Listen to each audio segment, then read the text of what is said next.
दोस्तों, Indian government Shri Narendra Modi ji के तरफ से एक सर्विस लॉन्च किया गया है जिसका नाम है ई-रूपी। तो आज के वीडियो में हम समझते हैं कि ये ई-रूपी क्या है, कैसे काम करता है और हम इसको कैसे यूज कर सकते हैं।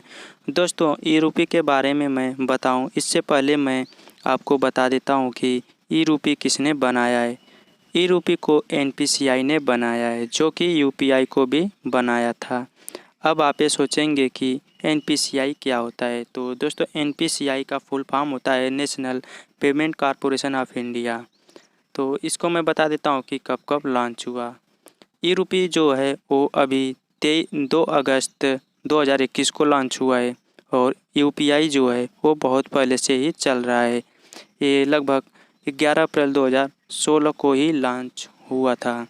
ठीक है। तो दोस्तों, ई-रूपी को समझने से पहले हम समझ लेते हैं कि यूपीआई के बारे में। ठीक है। यूपीआई हमें ये सर्विस देता है कि यूपीआई के ज़रिए हमारा जो बैंक अकाउंट है इसको हम यूपीआई के ज़रिए लिंक कर सकते हैं। ठीक है। और अपने मोबाइल से अपना पैसा किसी भी खाते में ट्रांसफ़र कर सकते हैं। जैसे मान लीजिए हमारे पास बैंक अकाउंट है और मैं यूपीआई से लिंक कर रखा हूँ और मैं अपने खाते से पैसा बिना बैंक गए किसी भी व्यक्ति के बैंक अकाउंट में पैसा भेज सकता हूँ, मोबाइल रिचार्ज कर सकता हूँ या फिर शॉपिंग वगैरह कुछ भी कर सकता हूँ। तो इसी का अपग्रेडेड वर्जन आप ई-रूपी को कह सकते हैं, जिसको एनपीसीआई ने बनाया है। तो अब मैं ई-रूपी के बारे में बताता हूँ। दोस्तों, ई-रूपी जो है एक तरह से आप क्रिप्टो करेंसी आप इसे कह सकते हैं, जैसे बिटकॉइन है। ठीक है। भारत की सबसे बड़ी बैंक है वो है reserve bank of India. Indian government से कई बार मांग कर चुकी है जो क्रिप्टो कॉइन्स है उसे इंडिया में बंद कर दिया जाए और अपना क्रिप्टो करेंसी लॉन्च किया जाए। अब उसी के तौर पर आप ई-रूपी को देख सकते हैं। अब ऐसा मत सोचिए कि ये क्रिप्टो करेंसी ही है। ठीक है। लेकिन उस क्षेत्र में ये पहला कदम हो सकता है कि गवर्नमेंट ने बढ़ाया है। मैं किसी कंपनी में जॉब करता हूँ। ठीक है।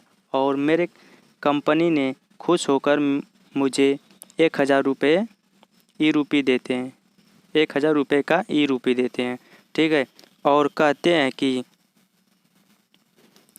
हैं कि बिग बाज़ार में जाकर के इस किसी भी सामान को परचेस कर सकते हैं।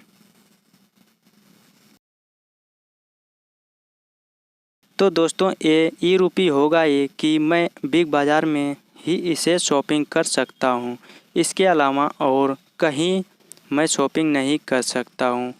अगर मैं मिठाई के दुकान पर जाऊँ और मैं कहूँ कि 1 किलो मुझे मिठाई दे दो, तो उससे मेरे को नहीं मिलेगा।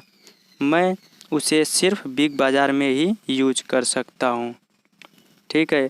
तो आप ये कह सकते हैं कि ई-रूपी जो है आप जिस काम के लिए दे रहे हैं किसी को, वो बंदा उसी काम में यूज कर सकता है और ना कि किसी और में।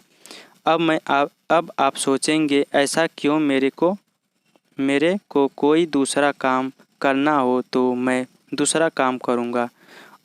अब इंडियन गवर्नमेंट ने इसलिए बनाया है कि अगर मान लीजिए कोई छात्र है। ठीक है। अदरवाइज़ आपका लड़का ही है, वो टॉप कर रखा है।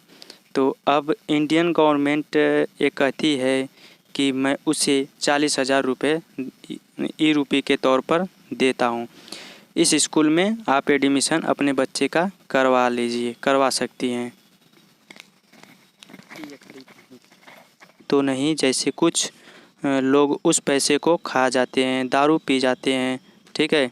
ऐसे वैसे करके ख़त्म कर देते हैं। तो आप लोगों को समझाने के लिए ये सारी बात बता रहा हूँ कि ई-रूपी के बारे में आप लोगों को अच्छी तरह से समझ में आ जाए। ठीक है।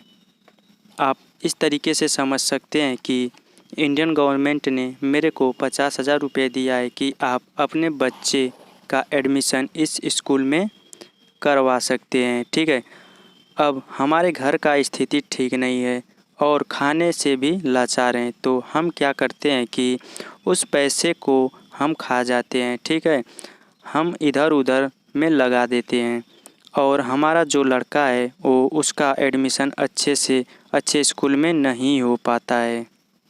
तो कहती है कि हम ई-रूपी लाए हैं, ठीक है, कि हम जिस चीज़ के लिए पैसे जारी करेंगे आप वही पे यूज कर सकते हैं।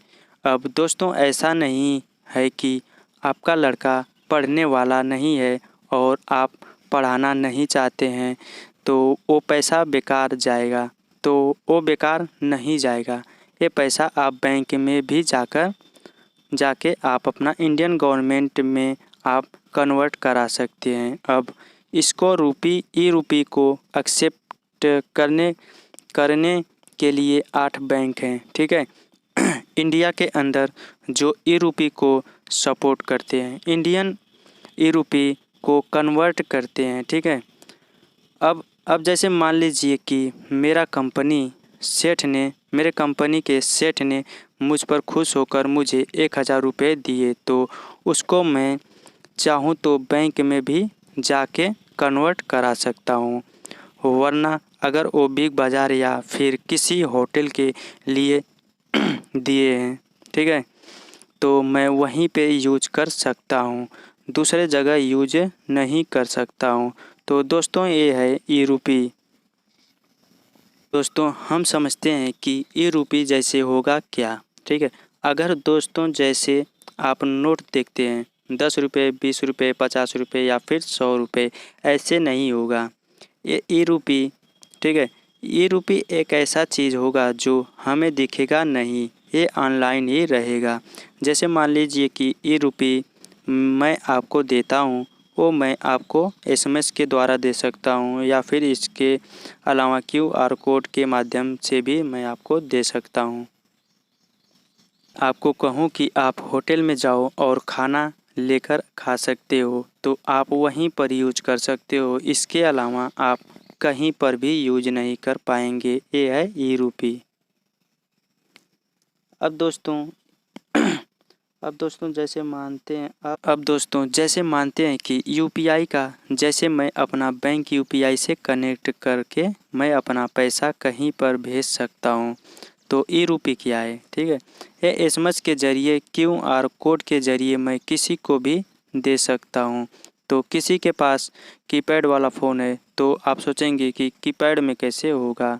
ठीक है, उसमें मैसेज के थ्रू आपको उसमें कोड भेज दिया जाएगा, तो वो वहाँ से खाना ले सकता है और खा सकता है। अब दोस्तों आपके मन में एक सवाल और आता होगा कि जैसे गवर्नमेंट ने हमें ई-रूपी देगी, जहाँ पे खर्च करने के लिए कहेगी हम वहाँ पे खर्च करेंगे, लेकिन एक आम आदमी ई-रूपी को कैसे ले सकता है और कैसे उसको खर्च चला सकता है। ई-रूपी को एक्सेप्ट करने के लिए 8 बैंक हैं। ठीक है, उनमें मैं जाकर के अपने पैसे को दे करके उसके बदले मैं ई-रूपी ले सकता हूँ। एक वॉलेट के रूप में मैं किसी को भी दे सकता हूँ। तो अगर आप भी ई-रूपी अगर किसी को देना चाहते हैं तो सबसे पहले मैं बैंक में जाएंगे और बैंक की लिस्ट आप यहाँ पे देख सकते हैं। इसी बैंक में आपको जाना है। ठीक है, और आपको कहना है 20,000 रुपये का ई-रूपी चाहिए। 20,000 रुपये का ई-रूपी आपको भी मिल जाएगा और आप भी जिसको चाहे उसको दे सकते हैं। मोबाइल पे ही देंगे, कैश नहीं दे सकते हैं। दोस्तों ये है ई-रूपी का सारा डिटेल। उम्मीद करता हूँ कि ये वीडियो आप लोगों को पसंद आई होगी। अगर ये वीडियो आप लोगों को पसंद आई होगी तो मेरे चैनल को सब्सक्राइब कर लीजिए, साथ में बेल आइकन को भी प्रेस कर लीजिएगा, ताकि मैं आप लोगों को इसी तरह से अच्छी जानकारी आप लोगों को देता रहूँ।